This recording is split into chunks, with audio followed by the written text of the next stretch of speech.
अस्सलामुअलैकुम। स्त्री के इस सुराख का अनोखा राज मैं आपके साथ शेयर करूंगी। अगर किसी को पता है तो फिर आपने वीडियो फुल वॉच करने से पहले मुझे कमेंट में बताना है कि स्त्री में ये वाला सुराख है, ये क्यों होता है। आपने देखा होगा कि हर स्त्री के अंदर ये वाला सुराख लाजमी होता है। तो आज मैं आपको बताऊंगी कि ये इस सुराख का क्या फायदा है और ये हर स्त्री में किस लिए लगाया जाता है। इसके अलावा और भी बहुत सारी टिप्स हैं, बहुत ही ज्यादा यूजफुल हैं और हमारी डेली लाइफ में काम आने वाली हैं। तो आपने वीडियो को फुल वॉच करना है और स्किप बिल्कुल भी नहीं करना। तो चलें जी, हम शुरू करते हैं अपनी वीडियो को। सबसे पहले हमारी टिप जो है ये इस तरीके से अक्सर औकात जब मेडिसिन वगैरह खासतौर पर बच्चों वाले सिरप जो आते हैं तो इनके ऊपर से लेबल उतर जाता है, या फिर अगर पानी लग जाए तो वो ये लेबल उतर जाता है, या फिर अगर बच्चे घर में हो तो वो उतार देते हैं। आज इसके लिए आपके साथ एक बेहतरीन टिप शेयर करने जा रही हूँ, जिसको करने से ये एक्सपायर डेट इसकी जो है वो बिल्कुल सेफ रहेगी। जब भी आपको जरूरत पड़ेगी तो आप देख सकेंगे कि सिरप की एक्सपायर डेट है या नहीं। तो करना आपने क्या है कि एक टेप ले लें और उसको आप जब न्यू सिरप लेके आए तो उसके ऊपर ही आप इसकी एक्सपायरी डेट के ऊपर लगा दें। इससे क्या होगा कि इसकी एक्सपायर डेट सेफ रहेगी। अगर खुदा ना खास्ता पानी वगैरह लग भी जाए तो बिल्कुल भी नहीं उतरेगी, ना ही ये रेज होगी। तो है ना ये मजे की टिप। तो नेक्स्ट टिप भी मेरी टेप को लेकर है। टेप अक्सर का जब ये वाली खास तौर पर जब हमने यूज करनी हो तो इसका सिरा ढूंढते ही हमें काफी ज्यादा टाइम लग जाता है। तो आज मैं आपके साथ जो टिप शेयर करूंगी, इसको करने से आपका बिल्कुल भी टाइम जो है वो जाया नहीं होगा। तो जब भी आप इस वाली टेप को यूज कर लें तो इसके सिरे के ऊपर आपने वैसलीन ले लेनी है। ये हमारे हर घर में मौजूद होती है और इसको हल्की सी उंगली के ऊपर लगाकर तो इसकी इस जगह पर लगा देना है। अगर आप चाहें तो नारियल का तेल भी इस काम के लिए यूज कर सकती हैं। तो ये देखिए इस तरीके से ये चिपकेगी नहीं बिल्कुल भी साथ, और जब भी आपको जरूरत पड़ेगी तो आसानी के साथ आपको इसका सिरा मिल जाएगा। नेक्स्ट टिप मेरी चार्जर्स को लेकर है। अगर आपके घर में खराब चार्जर्स हैं तो आपने इनको बिल्कुल भी नहीं फेंकना। खास तौर पर इनके जो हेड होते हैं ना, इनको आपने बिल्कुल नहीं फेंकना। इसको आज हम यूज करेंगे मोबाइल स्टैंड के तौर पर। तो ये देखिए, अगर आपने कोई रेसिपी बनानी हो या फिर आप कोई वीडियो या कुछ देख रही हो या फिर आपने कोई वीडियो शूट करनी हो तो आप इस तरीके से चार्जर्स के ऊपर मोबाइल लगाकर इसका एक बहुत बेहतरीन सा स्टैंड बना सकती हैं। तो ये देखिए जी, ये हाँ आप घुमाना चाहे तो घुमा भी सकते हैं, बिल्कुल भी मोबाइल गिरेगा नहीं, बेहतरीन तरीके से महफूज रहेगा। तो काइंडली रिक्वेस्ट है कि वीडियो पर न्यू है, वीडियो पसंद है तो लाइक करें, चैनल को लाजमी सब्सक्राइब किया करें। तो ये देखिए जी, बन गया ना कमाल का स्टैंड। तो नेक्स्ट टिप मेरी जो है वो प्याज को लेकर है। अक्सर जब खास तौर पर छोटी बच्चियों को प्याज काटना पड़े तो उन्हें बहुत ज्यादा मुश्किल लगता है। उससे क्या होता है कि उनकी आंखों में पानी आता है या फिर ये प्याज बहुत ही ज्यादा कड़वे होते हैं। करना आपने क्या है कि जितने प्याज आपको चाहिए आपने इनको एक शॉपर के अंदर डालकर गिरा लगा देनी है और इसको अब हम रखेंगे फ्रीजर के अंदर। फ्रीजर के अंदर सिर्फ 5 से 7 मिनट हम रखेंगे। तो उससे क्या होगा कि ये यक ठंडे हो जाएंगे। जब हम इसकी कटिंग करेंगे तो ये बिल्कुल भी इनमें से करतन नहीं आएगी, बल्कि जितने मर्जी बारीक चाहें आप आसानी के साथ प्याज काट कर सकेंगे। तो अभी मैं आपको प्याज काट करके भी दिखाती हूँ। तो ये देखे जी, खाना बनाने से आप 5-7 मिनट पहले इस तरीके से इनको पॉलीथीन बैग में डालकर फ्रिज में रख दिया करें। इसका फायदा ये होगा कि जब ये यक ठंडे हो जाएंगे तो इनमें से बिल्कुल भी कड़वा पानी नहीं आएगा। तो ये देखे जी, और आप लोगों को मैं बताऊंगी ये प्याज का ये जो सख्त वाला हिस्सा होता है इसको बिल्कुल भी आप यूज ना किया करें, क्योंकि अगर ये सालन के अंदर चला भी जाता है तो ये गलता भी नहीं और ये बहुत सारी बीमारियों का बायस भी बनता है। तो इस तरीके से आप जितना चाहे मर्जी बारीक प्याज काट कर सकते हैं, ना ही आपकी आंखों में पानी आएगा और ना ही ये आपको कड़वा लगेगा। तो ये देखिए जी, खासतौर पर बिगनर बच्चियां जो है वो लाजमी इस टिप को ट्राई करें और मुझे अपना फीडबैक जरूर दें कि आपको मेरी ये वाली टिप जो है वो कैसी लगी। कोई भी टिप पसंद आए, कोई भी बात अच्छी लगे तो वीडियो को लाइक लाजमी कर दिया करें। तो नेक्स्ट टिप मेरी जो है सब्ज मिर्चों को है। अक्सर लोगों का मसला क्या होता है कि जब वो मिर्च की कटिंग करते हैं उनके हाथों में जलन होना शुरू हो जाती है। तो इसके लिए आपने क्या करना है कि एक तीखे किनारों वाला गिलास ले लेना है और इसकी मदद से आप जब इस तरीके से कट करते जाएंगे तो आसानी के साथ मिर्चें जो है वो चॉप हो जाएंगी और आपके हाथों में बिल्कुल भी जलन नहीं होगी। तो अगर आप बिल्कुल भी हाथ नहीं लगाना चाहते तो आप एक कांटा ले लें और उसकी मदद से इसको यानी कि आगे पीछे मिर्च को करें और हाथ बिल्कुल भी ना लगाएं। इससे आपके हाथों में जलन भी नहीं होगी और प्याज भी चॉप हो जाएगा।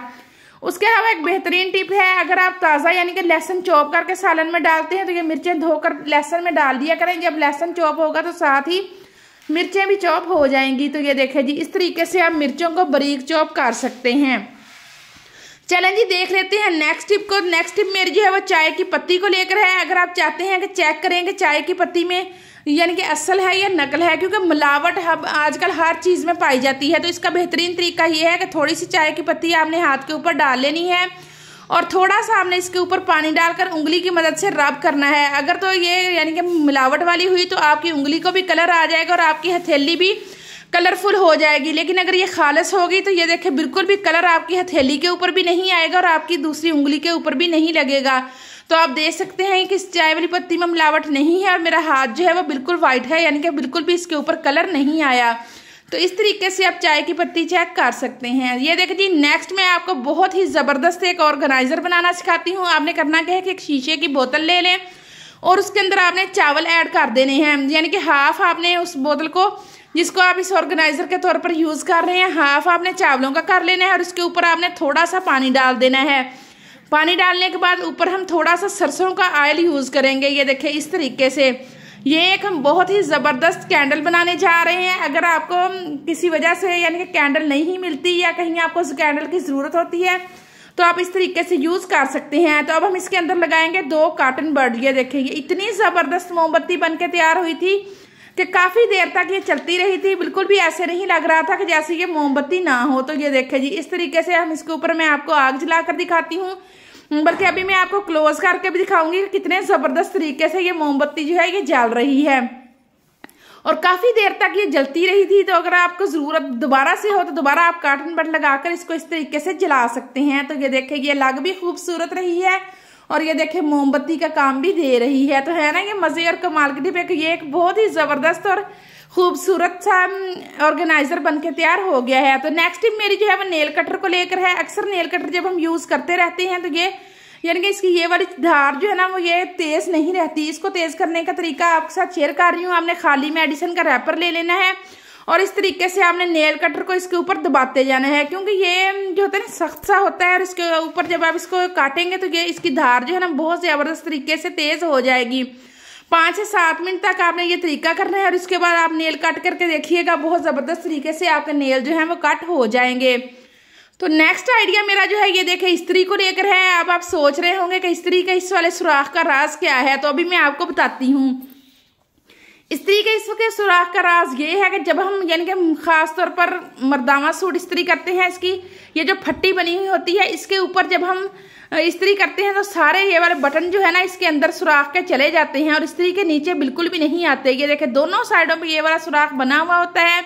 ये एक बहुत बड़े दर्जी ने टिप बताई थी, तो मैंने कहा कि आप लोगों के साथ भी शेयर कर दूं, क्योंकि अक्सर लोगों का ध्यान ही नहीं जाता कि ये वाले काट इस्त्री के जो हैं ये क्यों बने हुए हैं। इनका फायदा ये है, या फिर मोतियों वाला सूट हम इस्त्री कर रहे हैं तो फिर मोती जो है वो इस काट के अंदर चले जाते हैं।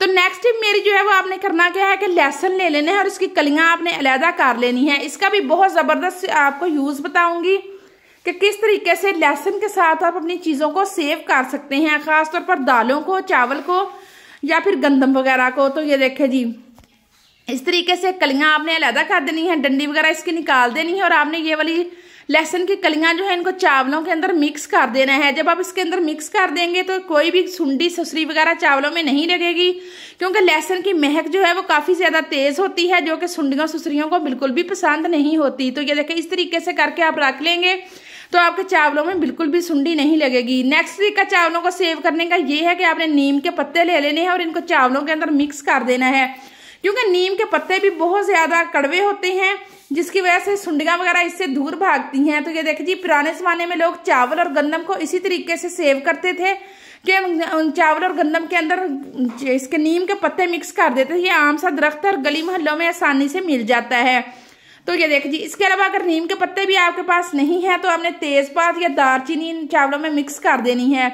तो इनमें से आपने एक ही चीज़ मिक्स करनी है। मैंने आपको बताने के लिए काफ़ी ज़्यादा चीज़ें साथ डाली। इनमें से जो भी चीज़ आपके पास मौजूद हो आप उसी चीज़ को इस्तेमाल करते हुए अपने चावलों को सुंडी सुसरी से महफूज रख सकते हैं। तो ये देखिए नेक्स्ट टिप भी चावलों को लेकर है। अगर आप चाहते हैं कि इसमें कोई चीज़ भी मिक्स ना करें तो आपने करना क्या है कि जितने आपके चावल होंगे उनमें एक, यानी कि ये मेरे पास 1.5 किलो चावल है तो किलो में 1 चम्मच के हिसाब से आपने नमक जो है वो चावलों के अंदर शामिल कर देना है और इनको अच्छे तरीके से मिक्स कर देना है।